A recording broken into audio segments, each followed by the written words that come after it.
গত ১৯ এপ্রিল আমাদের ticket issue সহ আমাদের আমাদের যে গ্যালারিতে যে পরিকল্পনা আছে এগুলো নিয়ে বিস্তারিত আলোচনার জন্য সর্বপ্রথম আমরা হচ্ছে ফেডারেশনের মার্কেটিং কমিটির হেড যে বর্তমান সহসভাপতি ফাদ করিম, ওনার সাথে আমরা একবার বসছি ওনার অফিসে। ওই দিন হচ্ছে উনি প্রথমবার হচ্ছে আমাদের সাথে অনলাইনে টিকিট ছাড়ার বিষয়টা শেয়ার করে। তো আমরা তার প্রস্তাবটাকে গ্রহণ করে নিই। কারণ হচ্ছে তিনি তখন আমাদেরকে আশাবাদ করেন যে তারা এবার টিকিট থেকে একটা রেভিনিউ জেনারেট করতে চায়। তো আমরা আলট্রাসটা সবসময় এটা বিলিভ করে হচ্ছে যে আমরা কোনোদিন বাংলাদেশ ফুটবল ফেডারেশনের বোঝা হব না। আমরা চাই যে ফেডারেশন আমাদের দিয়ে আয় করুক বা আমাদের মাধ্যমে ভালো কিছু পাক। তো আমরা তাদের টিকিট বিক্রির এবারের যে ব্যতিক্রমধর্মী এই উদ্যোগটা ছিল, এটাকে আমরা গ্রহণ করে নিছি।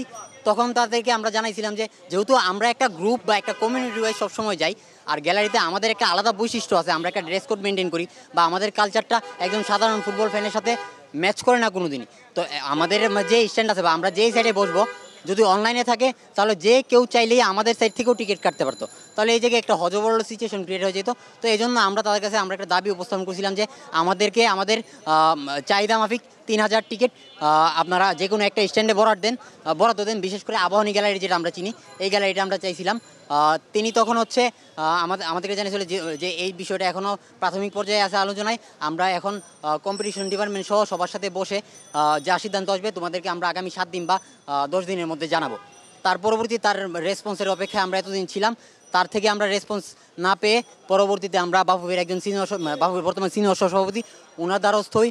ওনার সাথে কয়েকবার যোগাযোগ করি।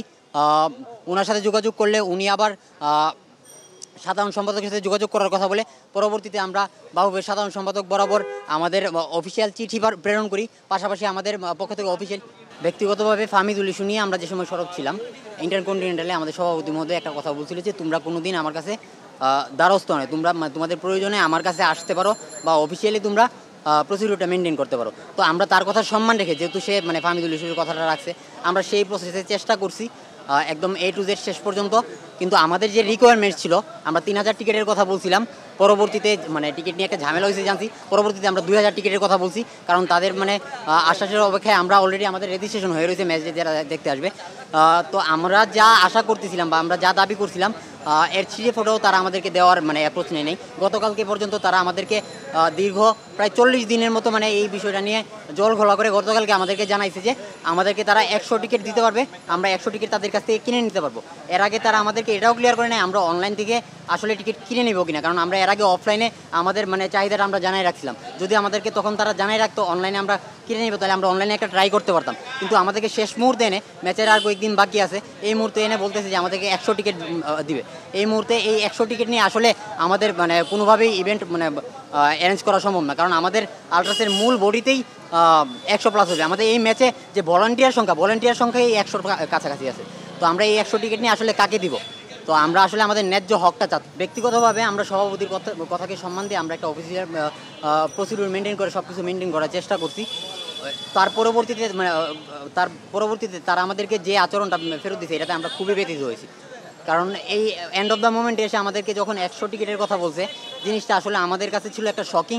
আমরা মনে করি যে তারা আমাদের এক্সিস্টেন্সকে বর্তমানে অস্বীকার করতেছে। তো আমরা আমাদের দাবিতে অনর, আমরা যা চাইছিলাম আমাদের সে হারে টিকিট দিতে হবে, কারণ আমরা অলরেডি আমাদের সব প্রস্তুতি সম্পন্ন করে রাখছি। জাস্ট হচ্ছে ম্যাচ ডেতে আমরা যাব, ম্যাচ দেখব, আমাদের যা কার্যক্রম আছে তা মাঠে ইমপ্লিমেন্ট করব, এটার অপেক্ষায় আছি। আমাদের মতো প্রত্যেকটা সংগঠনের সাথে একই ধরনের আচরণ হচ্ছে। এখন পর্যন্ত যতদূর জানি কেউই এই বিষয়টাতে সন্তুষ্ট না। তো আসলে সবার মনেই একটা প্রশ্ন জাগতেছে যে আসলে 17,000 18,000 টিকিট যে অনলাইনে সেল হয়েছে, এগুলো আসলে কে পাইছে বা কীভাবে সেল হয়েছে? কারণ 1 ঘন্টার মধ্যে সব টিকিট চলে গেছে, মাঝখান দিয়ে আবার ওয়েবসাইট ব্লক। আমাদের মধ্যে থেকে কেউই টিকিট পাই না, যেহেতু এতদিন ধরে যারা আমরা কাজ করতেছি। তো আসলে কারোরই মনে স্যাটিসফাইড না, আর সবাই একমত আছে। এখন আমরা যে কোনো মূল্যে গ্যালারিতে প্রবেশ করতে ইচ্ছুক। এই কারণে আমরা আমাদের দাবি নিয়ে এই জায়গায় এসে বসছি। আশা করি আমাদের সাথে বাকি যে সংগঠনগুলো আছে অনতিবিলম্বে তারাও এসে আমাদের সাথে এই জায়গায় যোগ দিবে।